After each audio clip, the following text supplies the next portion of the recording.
Check it out, it's my boy Sam the Raven. I want to talk a little bit about him. People have been asking the same question, and it's asked a lot, and that's, can you housebreak a bird?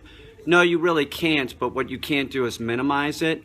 In other words, the roost area, you can put paper or litter box or something underneath, so it's sort of concentrated in an area. But you wouldn't want a bird if this bothers you. If you're going to get a bird, know that there's going to be, accidents, and you're going to have a mop or paper towels or something to clean it up. The other thing that I want to say about having a raven, a lot of people like the idea of having a raven, but in actuality, having the raven can be extremely difficult. I went in my bathroom the other day and he took all my paintbrushes and put them in the toilet, and I hadn't flushed the toilet, so I put them in a bunch of pee. And that might sound sort of funny, but in reality, having a precocious animal like that is difficult to deal with. So in the wild, Sam would be torturing birds of prey. This is just a fact. They can fly upside down. That's what they do. It's like sport to them, fucking with hawks. So as a domestic animal, the domestic animals still retain some of these behaviors, and they're going to act out, and there is no hawk for them to sort of torture. So there's me. So if I wear my orange hat, he wants to, as I'm leaving, fly down and kind of grab my hat and claw my head, I'm putting my coat on and my arms are in my sleeves, so that's his opportunity to fly down and sort of claw me, and it sounds sort of cute, but it can hurt. Birds have beaks, and crows and ravens and all birds are going to interact with their beak. If you don't want to get bit, don't get a bird. Even a pigeon, my pigeon Remy, who is like, we're inseparable. If I'm sleeping and she wants to wake me up or something, she might peck me in the cheek while I'm sleeping, and it hurts. It hurts.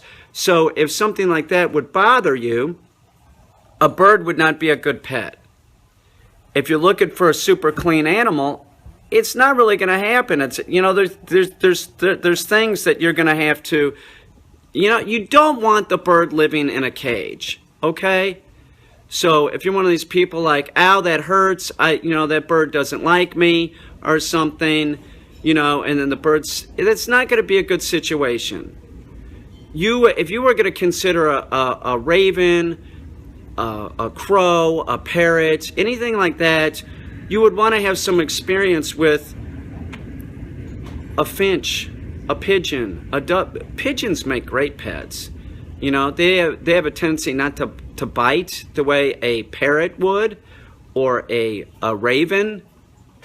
Know what you're getting into. Absolutely know what you're getting into.